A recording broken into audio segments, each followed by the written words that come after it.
One, I wanted to give a brief introduction to what econometrics means. For many of us, econometrics is the most exciting thing in the world, so I wanted to share it with you.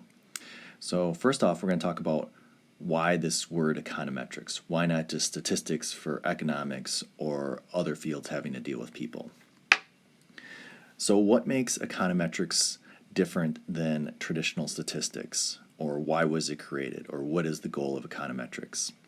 So the main goal of econometrics is to use observational data, and our most ambitious goal is to get at causal relationships. So first of all, we'll talk about what observational data is. So this is data that doesn't come from a random experiment. So we don't have types of random experiments. We can think of this as data we just find. It was probably not created for our question. So let's start by thinking of some examples that might arise in economics. So if we take a macroeconomics example, if we increase the money supply, does this increase economic growth? Obviously, we just don't randomly increase money supply across time. It's created for a reason, so then it's not a random experiment. So we can't look at it, does this increase GDP? And we can't compare two time periods, one where we increased the money supply and one where we didn't, because there was a reason we increased the money supply. It wasn't a random experiment. Similarly, we could look at, does unemployment affect wage? We can't look at two different places, one where unemployment is high and then the wage is different than another place, because those places are different and there might be a reason that unemployment is high and that would also affect wage. And our final example, there could be many more of course, but we might want to look at, does college education affect future earnings? Well, again, that's not a random experiment. People don't randomly go to college. People who go to college are different than people who don't go to college across several dimensions. So we kind of talked about why we use observational data, but the basic reason is we can't do random experiments on this. We'll talk a little bit about that in the next slide. So to summarize, econometrics, we're trying to use observational data. Again, this is not from a random experiment, data we just find, to get at the same questions you could get at a controlled experiment. And in addition, we also have people, which makes things different than if you're looking in physics on how a rocket would fly across the sky. We have people, so there might be unobservables about people just being different, or things we can't tell why they would make a decision. We will use a random experiment as a benchmark to see how close we can get to that.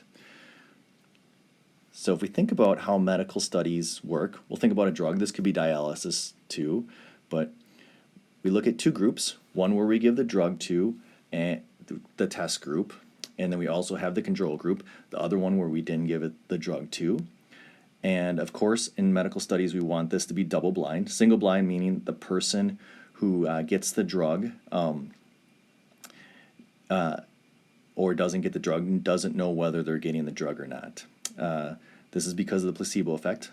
There's been a lot of information about how if you think you're getting the drug, or if you know you're getting a drug, that you get better, even in some pretty extreme cases, just by feeling good about it, etc. And double blind means that also the person giving the drug doesn't know whether they're actually giving the drug or the placebo or the fake drug. So they can't tip off the person just by their attitude. So again, the problem is we can't do a study like that. There might be multiple reasons, right? It could be cost prohibitive. It could just be impossible. We'll think about this when we look back at our examples. It could be unethical, or maybe some combination of these three. So even if we have random assignment, we still have issues. So even if we we'll get this in maybe the final example. So revisit our examples. If we increase the money supply, does this increase growth? Obviously, it'd be a bad policy for a country to just randomly increase money supply at different time periods and observe how this affects growth. Not to mention the timing issues. You wouldn't know how long the lag was on this. And it would take probably 100 years to look at this data if you could even do this. Does unemployment affect wage? It would be tough or impossible to alter the unemployment level. And the one we'll focus on the most is, does the college education increase future earnings? So if we think about how to set up a random experiment for that, completely unethical, we would take one group of people and we would make them go to college, and then we take another group and not allow them to go to college. Again, obviously unethical, but if we think about doing this, we would still have the issue that it's not a blind study. So people who went to college might be more excited about life. They got their chance in life, and that might increase their future earnings anyway. Or maybe those who didn't go to college would be like, I want to stick it to them and I want to work super hard. Probably more likely the first one. Again, obviously unethical. But another issue was, even if we could do this, it would not be blind.